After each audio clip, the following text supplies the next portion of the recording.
आपल्याकडं काही लोकांची डोकी इतकी सुपरफास्ट चालतात ना, म्हणजे आपण विचार पण करू शकत नाही. एकाने एक वेब सिरीज बघितली. त्याच्यामध्ये एक खून झालेला होता आणि खुनी जो आहे तो असा काही प्लॅन करतो की त्यामुळे तो सापडत नाही. आता ती वेब सिरीज होती, पण ह्याच्या डोक्यामध्ये एक सुपीक प्लॅन आला, म्हणजे सुपीक डोक्यामध्ये याच्या प्लॅन आला होता आणि यानं सुद्धा तसं करण्याचा प्रयत्न केला.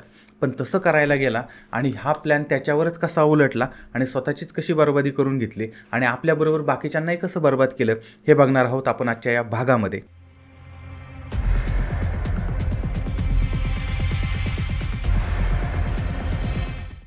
तारीख आहे 1 डिसेंबर 2024.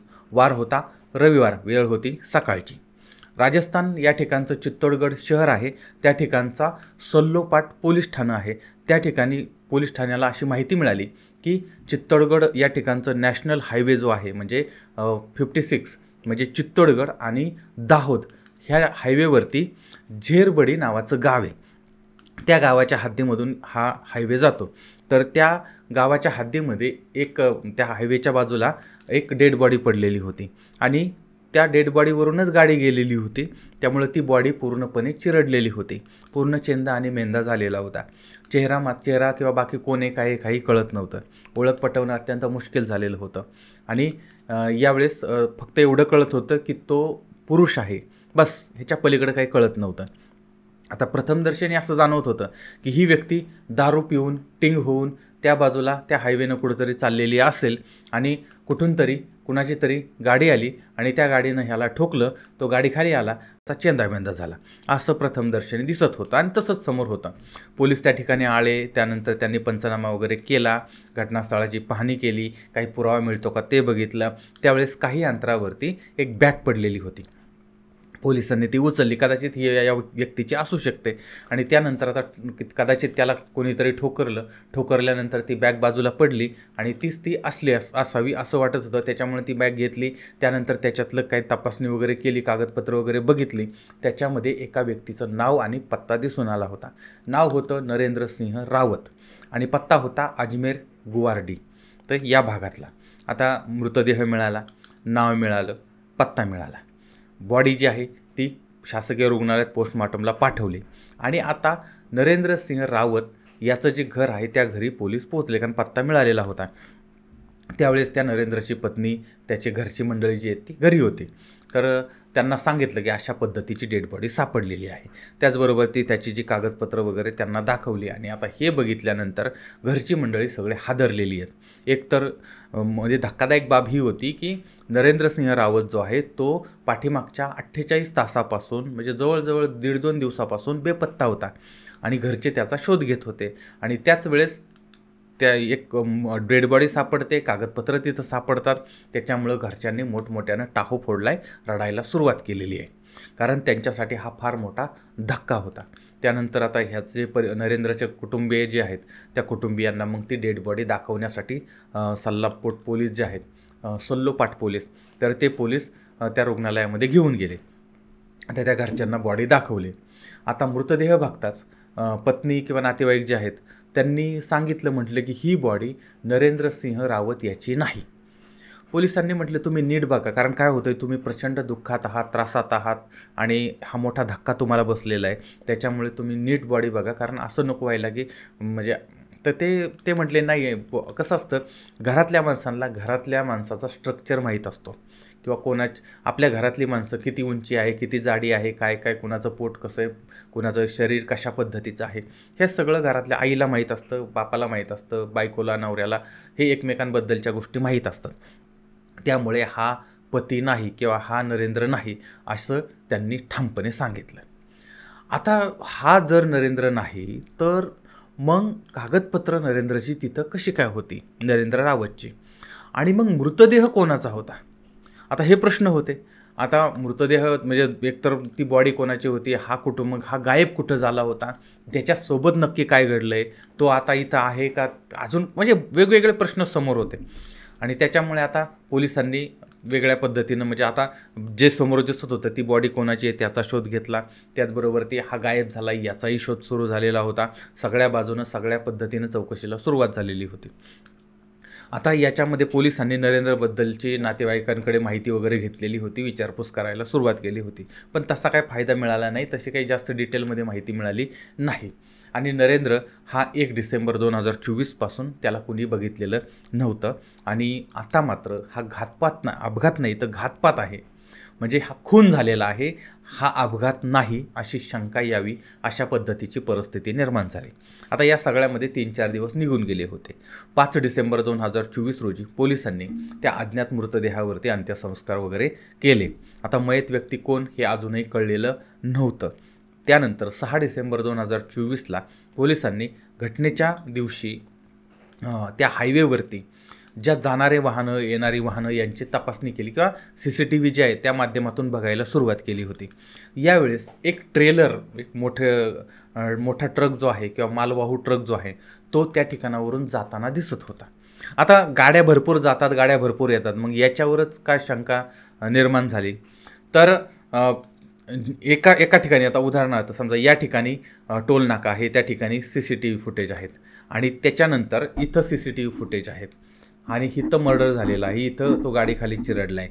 ज्यावेळेस ही गाडी इथं पोचते त्यावेळेस समजा एक अर्धा तास लागत असेल, पण ही गाडी इथून इथं पोचायला 1 तास कसा काय लागू शकतो? नाही लागू शकत. मग ही गाडीमधल्या अर्धा तास कुठं होती? आणि म्हणजे अशा पद्धतीचं, म्हणजे हे असंच घडलं असेल असं नाही, पण एक उदाहरण तुम्हाला सांगितलं की इथून तिथं जाण्यासाठीचा जेवढा वेळ लागतो, मग मधला वेळ कुठं गेला, काय गेला, त्याच्यानंतर मग या सगळ्याची माहिती पोलिसांनी घेतली आणि एक संशयित समोर आला, म्हणजे त्या गाडीवर संशय आला की ह्या गाडीखालीच तो चिरडला असावा, कारण गाडीची चाकं, त्याच्यानंतर त्या गाडीला म्हणजे ह्या सगळ्या गोष्टीचा विचार केला होता त्यांनी की ज्यावेळेस ही गाडी जाते त्यावेळेस तिची चाकं कशा पद्धतीची असतात, त्यानंतर कुठल्या दिशेनं गाडी आली, कुठल्या दिशेनं गाडी गेली, सगळं पाहिलं आणि संशय एकावरती आला होता. आणि त्यामुळे मग पोलिसांनी त्या गाडीचं नंबर घेतला, त्याच्यानंतर मग त्याचा मालक कोण आहे, बाकीच्या गोष्टी कोण आहे, याची सगळी माहिती काढली आणि 6 डिसेंबर 2024च्या संध्याकाळीच पोलिसांनी त्याचा चालक जो आहे इब्राहिम खान याला ताब्यात घेतलं, त्याच्याकडे चौकशी केली.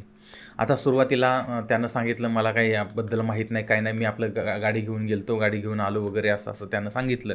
त्याच्यानंतर मग पोलिसांना त्याच्या बोलण्यामध्ये तफावत आढळत होते, कारण आता प्रश्न विचारला तो वेगळं उत्तर देतोय, नंतर थोडासा वेगळ्या पद्धतीने तोच प्रश्न विचारला की हा अजून वेगळं उत्तर देतोय, म्हणजे याच्या उत्तरामध्ये सातत्य नाही आहे आणि कुठेतरी संशयास्पद या गोष्टी होत्या.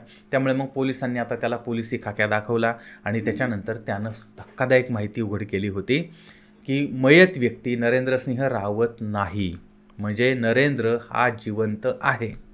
मग पुन्हा प्रश्न निर्माण होत होता की नरेंद्र जर जिवंत आहे तर मग तो कुठं आहे आणि जी व्यक्ती मरण पावली तिच्या शेजारी नरेंद्रची कार्ड कशी होती आणि हे नेमकं काय घडलं होतं. आता त्यानंतर इब्राहिमकडे ते चौकशी अगदी घासून पुसून सुरू झालेली होती.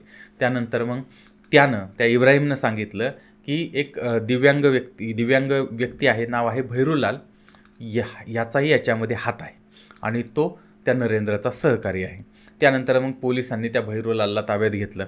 भैरूलालला ताब्यात घेतल्यानंतर त्याच्याकडूनही तशा पद्धतीनं तपास केला आणि सगळा कट जो आहे यांचा तो उघड झाला होता. आता हे प्रकरण नक्की काय होतं तर नरेंद्रसिंह रावत हा त्याच्या कुटुंबासमवेत राजस्थानच्या अजमेर या ठिकाणचं गुवार्डी या भागामध्ये राहत होता. नरेंद्र हा एक ट्रक चालक होता, ट्रान्सपोर्टचं वगैरे काम करत होता. सुरुवातीला सगळं काही सुरळीत होतं, त्याच्या उत्पन्नावरती त्याच्या कुटुंबाचा उदरनिर्वाह चालत होता, कमाई पण चांगल्या पद्धतीची होत होती.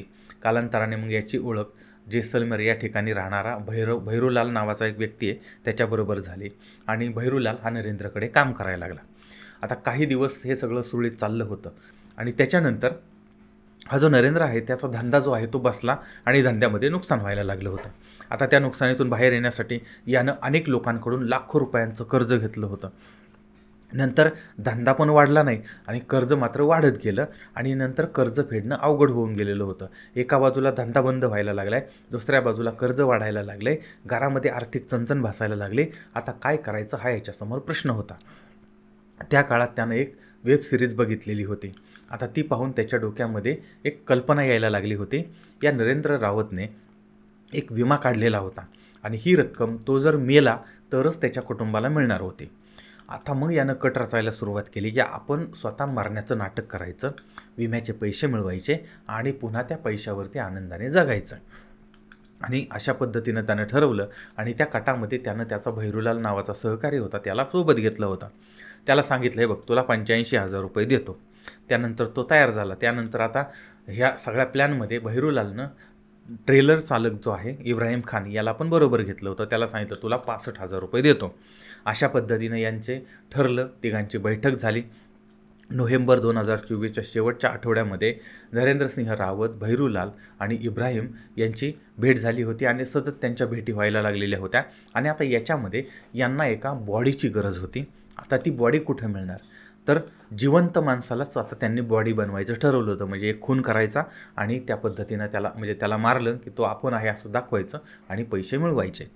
आणि पुन्हा मग ते तिघंजण लक्ष्मीपूर निंबाहेरा नावाचा भाग आहे चित्तोडगडमधला, तर त्या ठिकाणच्या हॉटेलमध्ये परत भेटले होते. अशा व्यक्तीचा शोध घेत होते की जी व्यक्ती एकटी राहते आहे, त्याच्याकडे कोणतीही कागदपत्र नाहीत, ती बेपत्ता झाली तर त्याला कोणी शोधणार नाही आणि अशा व्यक्तीच्या शोधात हे होते.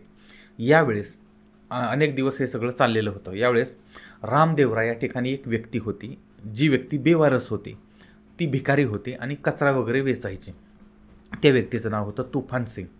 आता या तुफान सिंग या व्यक्ती हे कळलं की याच्या पाठीमागं कुणी नाही, काय नाही, एकटा आहे. हे कळल्यानंतर मग आता या नरेंद्रनी त्याच्याबरोबर मैत्री करायला सुरुवात केली.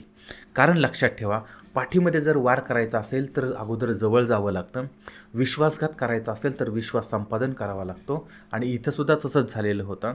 यांनी त्याचा विश्वास संपादन करण्याचा प्रयत्न केला, त्याला नोकरी लावण्याचं आमिष दाखवलं, त्यानंतर त्याला काही पैसे दिले आणि त्याला विश्वासात घेतलेलं होतं. आणि तो जो भिकारी आहे किंवा तो जो तुफान सिंग आहे तो नरेंद्रसिंग रावत याच्यावरती विश्वास ठेवला त्यानं. आणि आता आपल्याला नोकरी मिळणार, त्यानंतर आपल्याला 4 पैसे मिळणार, आपला घर, आपलं संसार वगैरे सगळं होणार असं त्याला वाटत होतं. आणि इकडं मात्र त्याला ठार मारून त्याच्या मैतीचं टाळूवरचं लोणी खाण्याचा प्लॅन यांनी केलेला होता. सगळा प्लॅन रेडी होता. इब्राहिम हा ट्रेलर घेऊन गुजरातला गेला होता आणि तो परत येण्याची फक्त वाट बघत होते. तो एकदा आला की याला त्या गाडीखाली टाकायचा आणि आपलं काम झालं. अशा पद्धतीनं सगळं झालं होतं. आणि तोपर्यंत मग यांनी त्या तुफानला रोज दारू प्यायला लावली. त्यानंतर 30 नोव्हेंबरला इब्राहिम हा गाडी घेऊन आला. गाडी घेऊन आल्याप्रमाणे प्लॅन जसा ठरला होता त्याप्रमाणे मग नरेंद्रसिंह रावत घराच्या बाहेर पडला आणि घरी कोणाला सांगितलं नाही कुठं चाललो आहे, काय चाललो आहे. आणि मग त्यांना अगोदर स्वतःचे कपडे वगैरे सगळं म्हणजे पुढचा फुल प्लॅन त्यांनी केलेला होता. आणि त्याच्यानंतर कागदपत्र वगैरे सगळी घेतली आणि तो भैरूलालकडे गेला. ठरल्याप्रमाणे 1 डिसेंबर 2024 रोजी इब्राहिम खान आणि भैरूलाल दोघांनी त्या तुफान सिंगला बरोबर ते घेतलं आणि सांगितलं चल आता तुला गुजरातला घेऊन जातो. आणि तो आशाळभूत नजरेनं त्यांच्याबरोबर गेला की आता आपल्याला नोकरी लागेल, आपलं जीवन सुरळीत होईल, भिकाऱ्याचं जीवन कवर जगायचं किंवा हे कचरा वेचण्याचं जीवन कवर जगायचं. आणि त्याच्यामुळे तो त्या ट्रेलरमध्ये बसला आणि सगळे मिळून त्या ट्रेलरमधून निघाले. त्यानंतर बासवाड्यापासून साधारण 30 किलोमीटर अंतरावरती असणारं कालिंजरा हा भाग आहे, त्या ठिकाणी ट्रेलर थांबला.